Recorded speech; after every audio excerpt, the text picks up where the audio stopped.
Hello, everyone. Welcome back to the Vedic Astrology podcast. My name is Fiona Marks, and today I am joined by Karen Chabot-Martino to help me understand a little bit about the connection between Vedic astrology and the 52 playing cards. Karen's going to open up a mundane item that you might have grown up with in childhood, and yet here it is as a holder of knowledge hidden in plain sight. Karen and I haven't met each other, so I want to dive right into just welcoming you, Karen. It's so lovely to meet you and have you on the show. Thank you. I am honored to be here. This will be fun. Now, Karen, I'm going to start our questions. We got so much knowledge to cover, but I'm going to start our questions a little bit further back in both of our histories because you're a friend of Ryan's. I'm a student of Ryan's. I noticed when I was researching you that you've been a massage therapist. I know Ryan's been a massage therapist. I was a massage therapist. I know Ernst was. Other astrologers that I've had on the show. Tell me, I want to hear about your journey towards where you are now with the star codes. But could you tell me how it is that you also have a background in massage, and why do you think so many of us astrologers have a background in massage? That's an interesting question. I'm guessing it's because the word mystic implies healers and visionaries. So I'm guessing that word came about because somebody knew that if you are a true healer belonging to the healer soul group, you probably also have the gift of vision and knowing. So those two, maybe they're on the same DNA. I don't know the genetics or the biology, but it appears that they do go hand in hand. So we can call ourselves mystics and know that we have the gift in our hands, which is really the same epithelial tissue as the mind. Our hands are printouts of our minds, right? Sometimes when I was massaging, I used to feel like my hands were like antenna. Yes. You really, and it was such an honor that someone would be so trusting to surrender their body, their energy field. And they'd come lie on your table, and that first move that I would make, it would feel like those antennae, like you're saying, the same tissue going out there into the energy and the physical field. It's a glorious profession, being a massage therapist, and it's lovely to be joined by another massage therapist. But what is the connection with astrology and now the star codes? Tell us a little bit about your journey, Karen. I've always been interested in astrology, never ever thought that it would be my career. I always felt that I was a healer first, using my hands first. My gifts are in my hands. That was my inner dialogue. And then as I was going along in my 40s, I'm realizing this is a short-lived profession, just like a dancer or an athlete. We can't keep going. My elbows were starting to give out and my thumbs. And I thought, well, let me continue this profession teaching because I'm a natural teacher. And I opened the Newport Massage School. And it was the first private state-approved school in Rhode Island. And I had it as an Ayurvedic massage school. So it was very special. And I had a lot of enrollment and I loved it. But it became too much for me.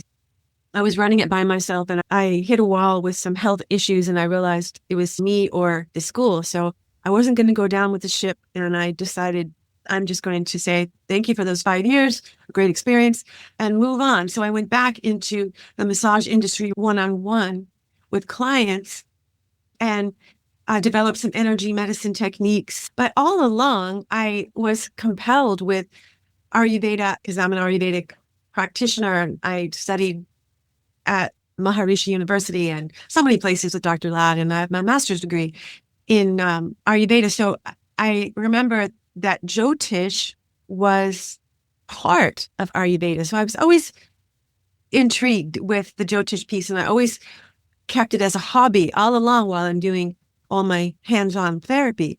Never did I think that I was going to be a Jyotish. So it just happened. And it happened in a way that I was seeing clients and they were talking as a massage therapist yourself. They tell you everything. It's a very vulnerable place to be when you're on the massage table and you have no clothes on and you have to trust who is massaging you. So in that trust, people would just divulge. And I realized really I'm a counselor. I'm not giving advice, but I'm a great listener. So the active listening is one of the highest platforms for healing. So people felt heard, they felt healed. And then I thought, I know a little bit about their birthday. I threw a little bit of Jyotish in, and then I started going to the ashram in Pennsylvania, studying with Penny Farrow, who was a student of Hart Defoe. And I spent 5 years going to the ashram in Pennsylvania, and I would just spend maybe 6 weekends, 7 weekends a year and just immersing myself with that. But I had previously studied it in Fairfield, Iowa, with David Hawthorne, who was a Jyotish there and is still a Jyotish there. And he was systems approach. So it was a different version of Jyotish, and Penny would call it an off-Broadway version because she was very much about the straight and narrow path of Hart Defoe. So I used a little bit of what I learned from David Hawthorne and blended it with Penny. And then there was another guy that was teaching ancient Ayurveda. He would use the planets as a way to determine Prakruti and Vikruti, which are your constitution versus your current state of health. And he would assign one planet that would govern the physiology. And that would be, according to Jaimini, like the Dara Karaka, which would be the planet that governs the physiology and your marriage and your mate. So it's similar to that. So I really started with him, and his name was Gandharva. So I'm grateful to Gandharva for teaching me ancient Ayurveda. I let the Newport Mythological go and really immersed in Jyotish because my clients were coming and wanting to know about their astrology. At the end of every session, I would do a little bit of astrology, just tell them, well, your ascendant is this, and you have a little affliction here. Maybe that's why your shoulder hurts because you have Rahu in your third house. So, well, let's work on this. And so they all started becoming like students in a way and wanting to understand why their pain was there. And I could explain it through the eyes of Jyotish. And then I learned about this 52 star code system. First introduction was in the 1990s from a woman named Bethala, who ran the yoga department at the Ayurvedic Institute. She gave me a Jyotish reading because she was a Jyotish, first a Western astrologer, then a Jyotish. And she gave me those beautiful readings. And she told me I was a Four of Hearts. So you're an Aries ascendant and a Four of Hearts. So I thought, wow, she's doing this interesting card thing. And she was very accurate in her reading. And so that stimulated me to want to read the book on the cards. So I started doing that. And then I went to Costa Rica and trained to staff at Puerto Vida in Ayurvedic massage. And I met this wonderful friend named Katya, who was immersed in this card system and loved all these books and showed me the books and taught me about this system more than I could have ever learned by reading the books myself. She gave me her history and her stories, and we always learn best by stories. She had firsthand stories of how accurate the system was. So I started blending that in, and then my clients would ask me, can you just do 5 minutes of the cards at the end of the session? So I started just doing 30-minute massages and 30-minute cards. So people would start booking whole hour sessions, me doing cards and also combining the Jyotish. Life has a way of guiding us to the things that we're supposed to be doing at the right time. It was so much fun. And it was so accurate. I was really helping people. And it's so rewarding to help people and feel like you made a difference and that you have a purpose. And that was so fulfilling that I could bring them peace of mind as well as in their body. So, yeah. So wonderful. All right. So for those of us then who have no exposure to cards, like maybe we've been massage therapists and maybe we're Vedic astrologers or have an interest in Vedic astrology, but if you haven't heard about it before, it's mind-blowing that there's a connection between what we think about as playing cards and astrology or Vedic astrology. But in researching our episode, I'm just going to read for everyone to put our minds in just the spontaneity of this connection. So there are 52 weeks in the year and there are 52 cards in the deck. There are two colors, red and black, representing the dualities, whether we want to think about night and day, or masculine, feminine, all those earth-based dualities.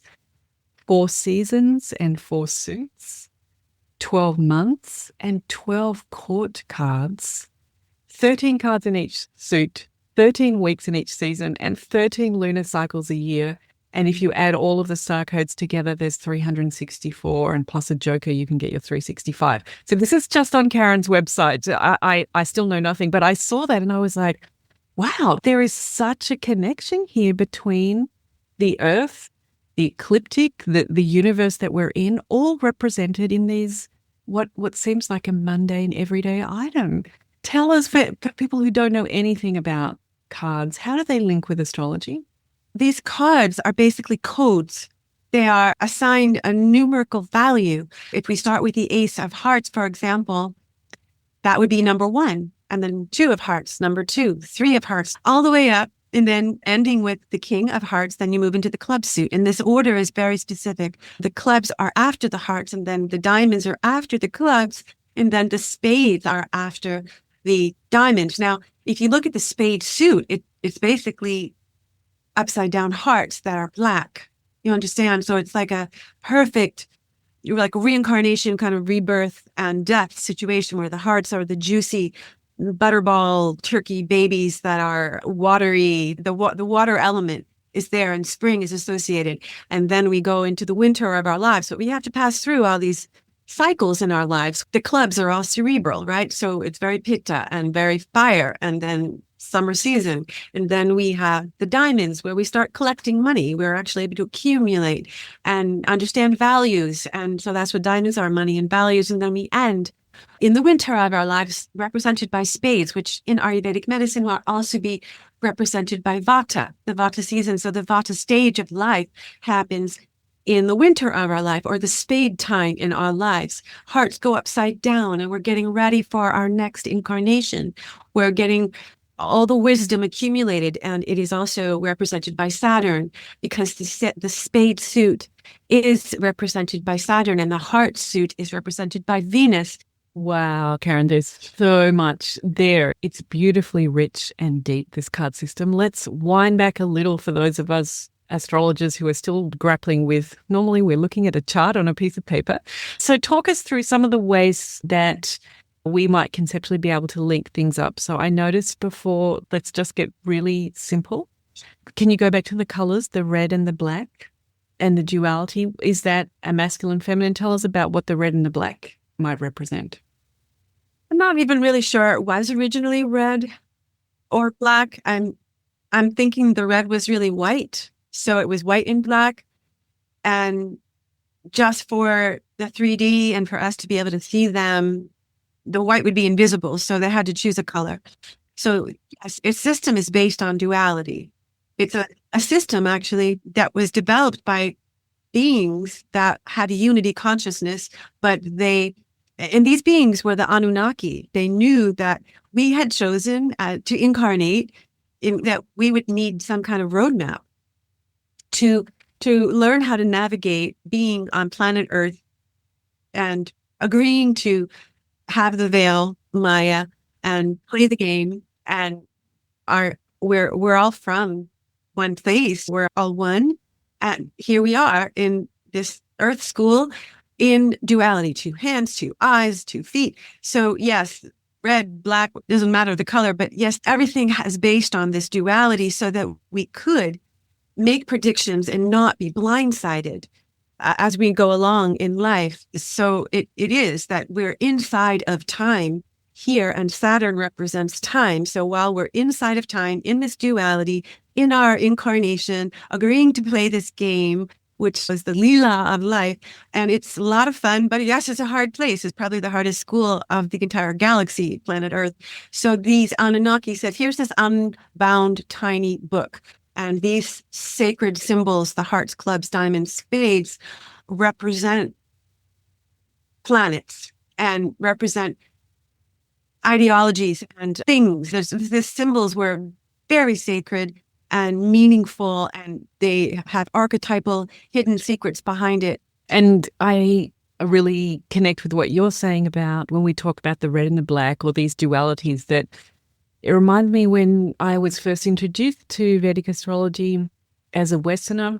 You hear about some planets are malefic and some planets are benefic, and you go, oh, what does this mean? And it's a little bit what you were describing there about these different suits, that we can say Saturn and Mars are malefic planets. And that we certainly know, everybody knows what that experience is when you're put under pressure and you're challenged to deliver on something and the resources are just not there and you're really scraping to find it within yourself. We know what that feels like, but it's not necessarily going to lead to a bad outcome or whatever. It's how the passage is going to feel. And equally on that benefic side, because, Venus is this benefic planet, or perhaps the moon or Mercury is benefic in your chart or in this transit. And, it's so wonderful to have benefics. And then we also know what can happen in astrology. I don't know about cards. Benefics can overindulge us sometimes and just give us so much support that we do take our eye off where we're really headed, because things become so comfortable and it feels really lovely.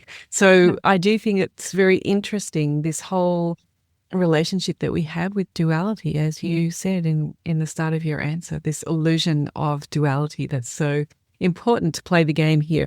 Often when I talk about it, because I live in Portugal, I think about it in terms of football, right? We can't play football unless we agree to be on two teams. It just makes the game so much more fun if you guys will be in the red jerseys and we'll be in the black jerseys. And then we'll have more fun playing than if everybody was just all hogged around a ball. It's not really as much fun. Exactly. In other ways, coming with a background in astrology, how do the cards conceptually cross over in terms of, can we see the ecliptic in the way that we see it on a birth chart? Is there a sense of 12 signs, or is it's different from that? You don't see the ecliptic.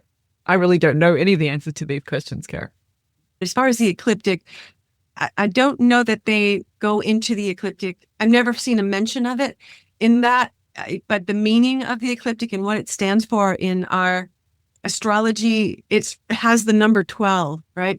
So it has 12 signs, and that's very similar to the 12 houses, and then how each house can be represented by the cards. Like King of Spades is 12th house, the 10 of Spades would represent the 10th house, for example, or the 6 of Spades represents the 6th house.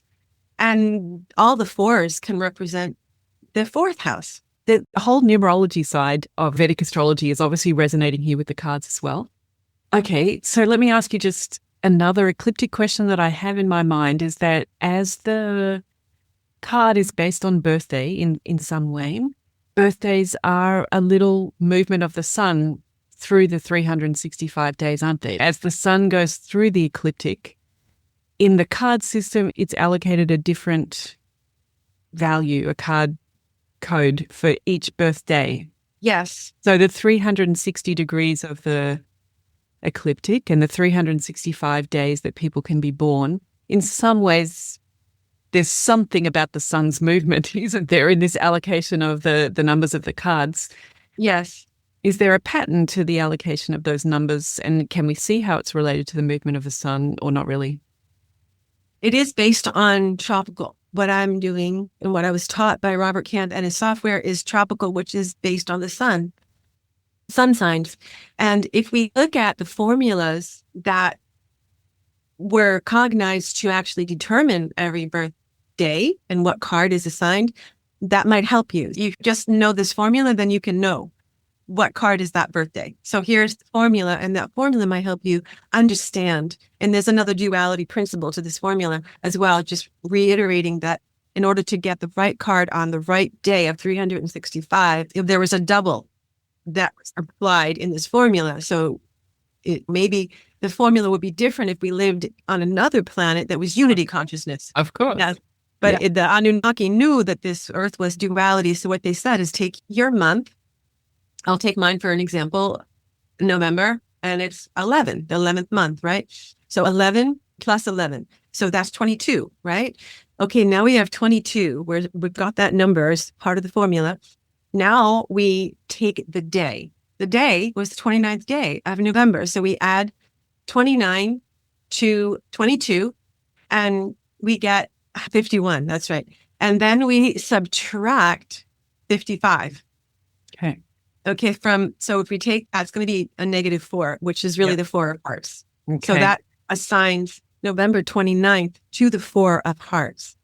And the formula is a giveaway. The actual sequence of the formula and how they chose 1 month, doubled it to create duality, and then added the day, and then you subtract 55, which is another duality. 2 5s is a very significant number.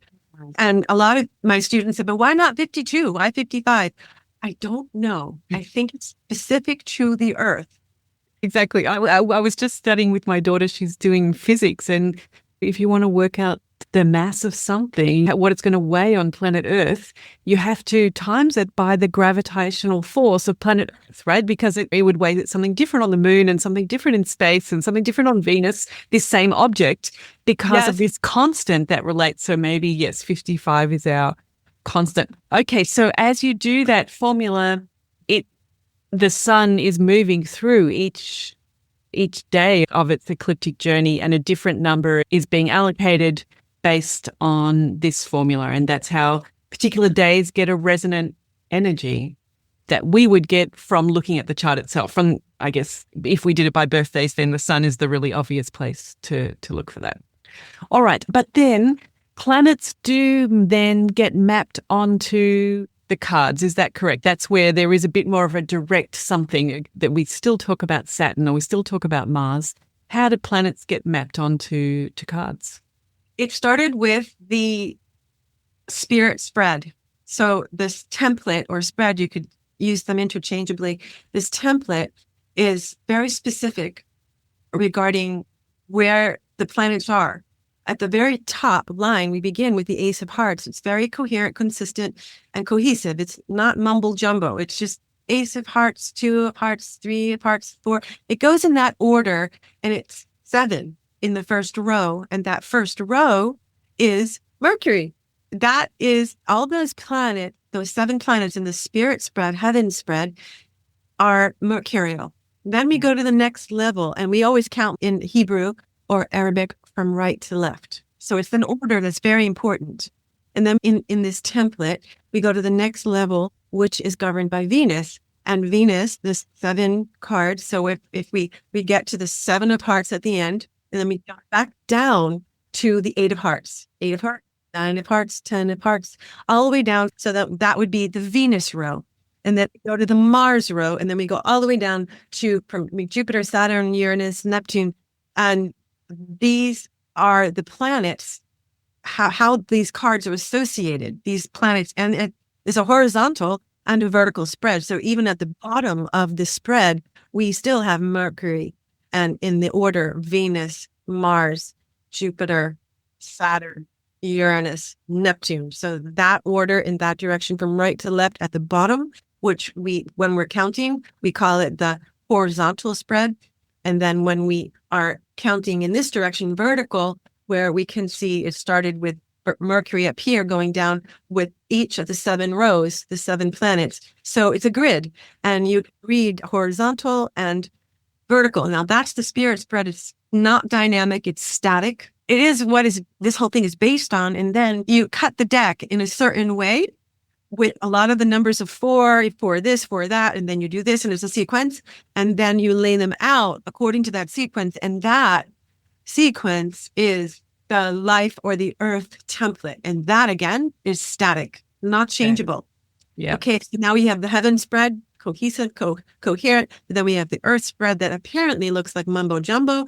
Can't find any rhyme or reason, although I found some really interesting things in it, which is what helped me write my book series. I found stargates in there that are quite like eclipses. These stargates are powerful days to be born on, and there are 18 of them in the 365 days. And we know that there are 18 months in every transit for Rahu and Ketu, which are the reasons why we have eclipses. So that's why there are actually 9 stargates comprised of 18 cards, and that's all in the Earth template. So anyways, those 2 are the foundation. And then from there are 45 templates, or we call quadrations. And they're all the same, starting age 1, 2, age 3, up to age 45. Then it repeats up to 90. And that is how, before there was software, the great magi or the people that cognized this were able to make predictions based on the quadrations, because all these cards are in procession. They're always moving except for 3. 3 cards are drid, fixed, and they're the anchors of the system for the rest of the cards to butterfly around and to move in procession. And these processions, the movement in these 45 quadrations, are how we make these predictions forward and backwards. And the planets get allocated in that process. Yes. The planets attached to a card for a particular birth day. Yes, by looking at the vertical and the grid and the horizontal, where you see these planets on, if you look at the chart, you see them. The 7 rows are dictated by a planet on the vertical, and the same thing on the bottom. So the planets are involved in the 52 star codes 100%. And they do act like the same as you would learn in any astrology program. Some are benefic, some are malefic. And are some birth cards more common and some more rare, or they're all equally? No, that's a very interesting question. For example, I'm born on a 4 of Hearts day. There are only 3 birthdays for the 4 of Hearts day. But for, say, the King of Clubs, it's a very popular birthday. I don't remember exactly, but I think there are 18 or 19. I forget how many exactly, but there's a lot of King of Clubs out there. And there's only one for the King of Spades, January 1st, for the external natal card. And then there are only 2 for the Jack of Spades, January 2nd and February 1st. And then the Ace of Hearts is just one, and that December 30th. And then the Joker is the 31st. But the Joker, half the day belongs to the Ace of Hearts. The other half of the day belongs to the King of Spades. It's very cuspy and a very kind of eclipsy day. Then can you see, we're just talking about planets, can you see conjunctions or avashtas or like interrelationships between the planets? If I looked at their astrology chart, I might find that they have 1, 2, 3, 4 planets all in the same sign, for example. I'm just wondering if that shows up. Or I might find a very strong relationship between 2 planets. Maybe they're opposite each other in a birth chart, or they're in a trinal relationship. Can you see those kind of relationships between planets allocated to cards in a spread? Yes. For example, somebody has an exalted Venus, we'll say, right? And they're going to have hearts somewhere. And if they don't have hearts, like the Queen of Hearts would be ideal. You'd get an exalted Venus with a person born on a Queen of Hearts day in one of their layers, the external layer, internal layer, or an imprint layer. And sometimes I'll see, as Venus plays out, we know it's governing art and beauty. There is the Black 3 Stargate, the 3 of Clubs, 3 of Spades, is the artist Stargate. So I would notice that, okay, they have an exalted Venus and they're born on a Black 3 Stargate day. And then our first question is, so what kind of art do you do? Immediately, because it always fits. You don't see an exalted Venus, for example, without something in the cards reflecting that back, where it either is the Queen of Hearts, which is the ultimate Venus card, the goddess, or it is the Stargate, the Black 3 Stargate, which is the artist Stargate, or possibly they have a Jack of Spades in there, which is also highly creative, very creative. So we've talked about some of the ways that there's some conceptual links for those of us who've already got a template of a chart and an ecliptic and these planetary placements. How can we match it over? So we've talked a little bit about that. And you've told us a little bit about the origin of this, which is possibly beyond human, or it's a little bit lost in the eons of time. And as you've been talking about it, I've just been thinking about how this deck was like a portable astrology software that you could carry around with you wherever you went. And I imagine children watching adults using it for its proper purpose, as you just laid out all of this way to do the spirit spread and the earth spread and everything. And the kids are like, oh, let me play with that. And we started inventing blackjack and poker and solitaire. And that's what's remained, is this playing with like solitaire is such a great example of a game that has this spread that you're trying to unravel and you're trying to put back in order, and how can you shuffle things around to get things in order. So it's that lovely thing of when children don't understand what the cards were really for, the only thing that we remember was people laying them out and playing with them, and we've remembered it. But tell us a little bit about the lineage that you've come from. You've mentioned people who listen to our podcast, the Vedic Astrology podcast, might be familiar with the Kala software that Ernst Wilhelm provides, and it comes with what he calls cards of truth, which shares a similar, we're all got a core trunk of a tree, and there are various branches that are fruiting beautiful flowers and fruit. Is there an interface? How closely linked, do you know, are the 52 star codes that you're talking about today, and what people might be familiar with as the cards of truth on Kala software? I have that Kala software, and I know Ernst, and I respect him and really like him. Yeah. I'm both Ryan and Ernst he has it based on a different, what we can call Ayanamsa for just lack of another word, but he starts it off at 6 a.m., where if you were born at 6 a.m. and on in that day, then you embody the frequencies of that day from 6 on, where, there are many ways to interpret this. I've found my most accurate predictions are based on the midnight hour, and the midnight hour is quite amazing. Now, I'm going to say that anyone born an hour before midnight or an hour after midnight belong to a very special group of people. I call cuspers, and they actually family together. It's genetic in a way, and they have a certain gift born at the midnight hour or somewhere between 11 p.m. and 1 a.m. Yeah. Yes. So all of that. So whenever you're born in that time frame, you play two cards. You have one foot on one side of midnight, and you can embody that frequency, and then the other foot on the other side of midnight. So this is where it gets a little sketchy, a little bit tricky, because this system could be watered down and dismissed or discredited because you're reading the wrong day for a cusper. I started experimenting because I knew that these cards, this can't be good for and true and accurate for everybody except one or two. We're all humans. It has to be accurate. So it's in the math. So I started finding people around that time, hour after hour before, and started reading them for the other card. That's when I found the accuracy, because they could choose. They have free will. One day or 1 year, they play this side, and then one day they play that side. Because my own chart and everyone's own chart is like a prashna, which is something that tells you what's going on right now. In the moment. Totally. Okay. So that conversation was a little bit the difference between the system that you're using and the cards of truth that people might be familiar with from the software. You were saying that system you're using uses midnight as the divider of the day, and the Kala software, the cards of truth, uses sunrise. Are there differences that you're aware of between those two card systems? I respect what he's doing. And I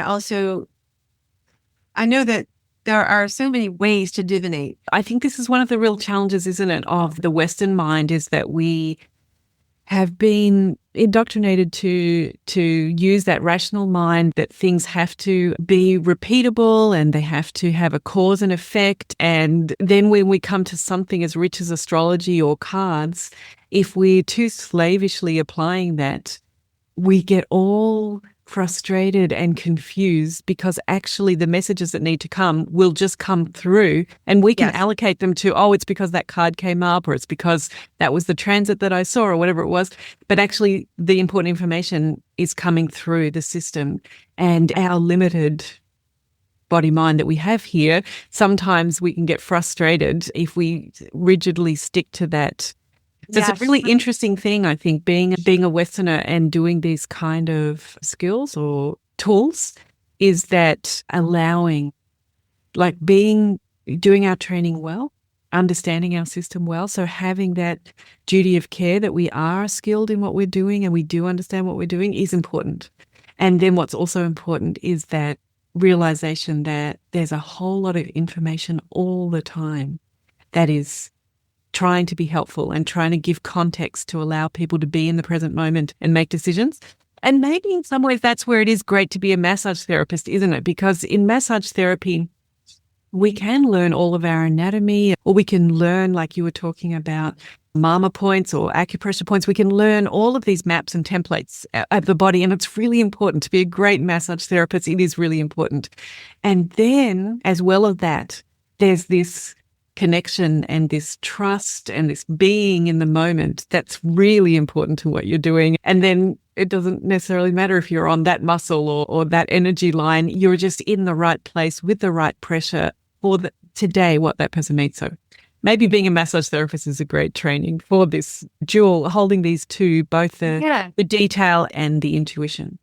So great. I just want to bring up the whole Ernst software because people might be more familiar with it. So just to introduce that there are different ways of linking the cards to the astrology.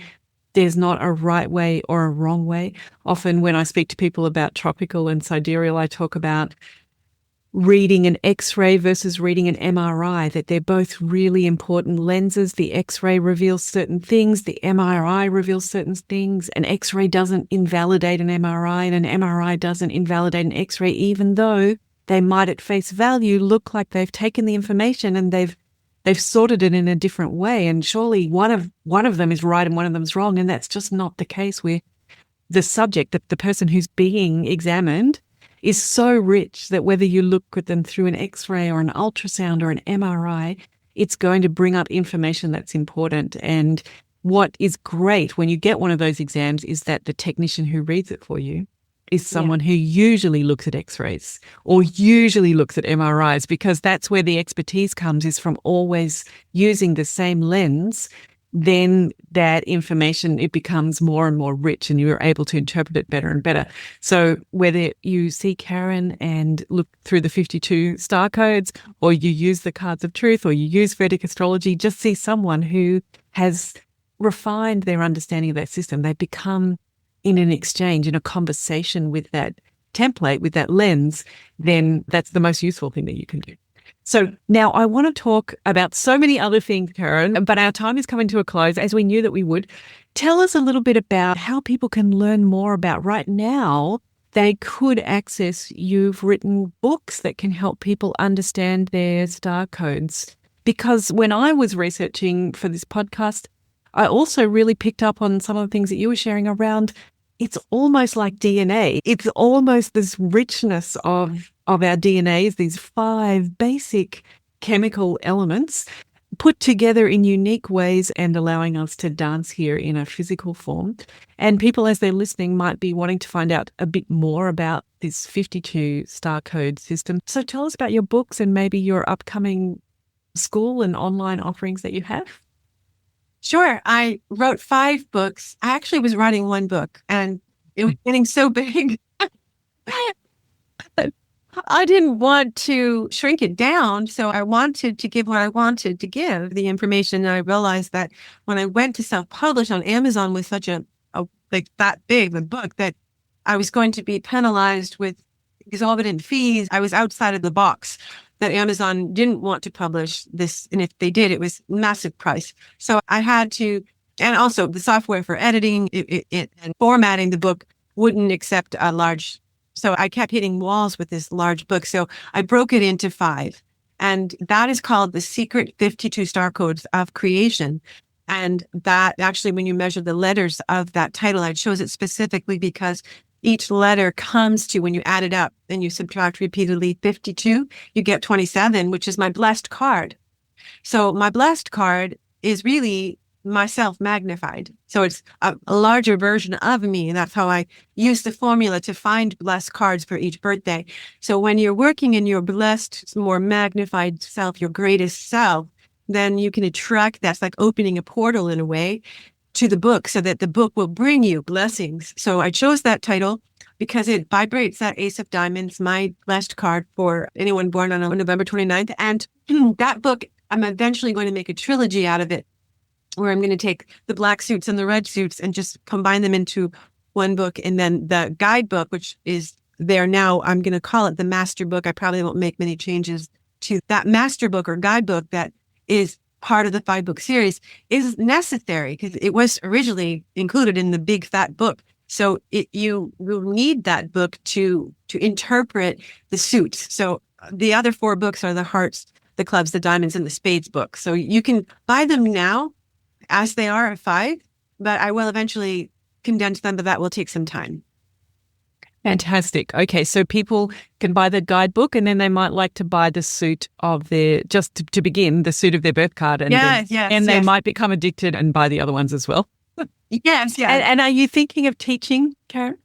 Yes, I'm actually writing a student guidebook right now for students like you or people that are wanting to understand the formulas, how I came to all of what I said in the 52 star codes, because that book was geared for the Joe Schmo, the regular guy that's for self-discovery. It's not for how to learn the system. There's a little bit in there because I'm a natural teacher. So I put some things in there that will be insightful so it wouldn't be completely boring for people like you who have a mind of an astrologer. But I have had some astrologer friends who are also authors of astrology books, really good astrologers, get frustrated because they're like, wait a minute, I want to know why this is my blessed card. How did you get the stress card? What's the formula for the healing card? Or what's the formula for your sick card? And I kept going back to the master book, but there was no, you're just saying that this is your card for blessed and then leave it at that. And I said, I had to choose the audience because if I was to choose a demographic of all astrologers, then I would lose the Joe Schmoes that don't know astrology and they just want to know, oh, what's my card of the day? What's my birth card? What are my challenges, my lessons, self-discovery? Who am I? Who are my people? Who are my stressed people? Who are my blessed people? They want to know that. That's fine. They can use that. That's very helpful knowledge, but that will not teach you how to be a reader or how to learn the language of the stars. I'm writing a book now based on learning the formulas and for people who really want a deeper understanding of how to apply this, learn it, and even become star code readers. I'm going to have two different schools. So if you look at my website, there's a school for those people who are already astrologers, or at least have a very strong understanding of astrology. And then there are going to be students or a class that I set up online for those who don't know anything about astrology. But I don't want to mix them because it's going to end up that I'll bore the people like you with what's the meaning of Mercury. You already know, but these people don't. So I have to separate that. There will be two different schools, two different levels. So we'll keep an eye on your website to find out more about that. And then why don't we wrap up by just sharing, what do you think is the value for those of us who are astrology enthusiasts, who already have a good level of understanding maybe of the planets and planetary energy? What is the benefit for us to maybe dabble a little bit to understand the cards? Because it's pretty scary to take on a new system. But obviously there's a lot for us to gain too. So what do you think? How will it serve me if I'm using astrology and already successful at it? It's really nice for me when I see in the cards, for example, Ace of Hearts, beginning of new love, represents babies, puppies, kittens, and new beginnings, heart openings in Venus. When you get the Ace of Hearts in Venus for your yearly cycle, you're going to be having a heart opening that year, 100%. Some way or somehow, maybe someone that you already know will deepen and you'll get engaged or move in or get married, or you meet someone entirely new. And when I want to validate that finding, I'll go to the Jyotish and I'll look in the Yogini system. I use the Vimshotri, but you can also use the Vimshotri and find Jupiter, Venus, because when Jupiter and Venus are coming together in the Vimshotri, that usually brings a husband, right? Or I'll look in the Yogini Dasha system for Rahu, Venus. When Rahu and Venus are together as the Maha Dasha and then the Bhukti, when they're conjoined, then you know there's going to be some kind of skin chemistry. Someone is going to rock your world and you're going to fall in love. And that exact time frame of when, say, a Rahu Venus in the Yogini cycle starts will line up within, I'd say, 1 to 2 weeks of the Ace of Hearts in Venus. Then there cannot be any doubt this person is going to meet someone. So it's a great tool of confluence for an astrologer. Yes, confluence. It is really confluence. And we need that sometimes. And I know a lot of astrologers, my friends that studied with Penny, will use prashna for confluence. They'll do their research, all the findings on the transit and natal chart, and then they're still scratching their head, not real sure. So we'll open a prashna at the beginning of the reading and see what the prashna says as confluence. You can do that too, but you can also look at the cards and look for, okay, they're going to lose their job. Saturn governs work and Uranus to some degree governs career. You can look at, is there a black hole? Is there an affliction? Is there a 9 of spades? I look at his 52 star code system. I see Saturn is afflicted. Fantastic. Karen, thank you for coming onto the show, the Vedic Astrology Podcast, answering all of my questions of feeling around in the dark and really not knowing what I'm asking. So I've had a joy learning a bit more about star codes with you. And I hope that we'll get another chance to catch up sometime in the future and maybe look at applying. Maybe we can work on a case study or something together to really show how to use these cards. Thanks so much for being Great here. idea. Yeah, stories and case studies really bring it down to earth. And thanks everybody for listening as well. I hope that you will go to check out Karen's website and maybe you're going to go ahead and purchase a book and find out a little bit more about it. So we'll look forward to catching up with you next time here on the Vedic Astrology Podcast. Thanks, everyone. Bye for now. Ciao. Bye.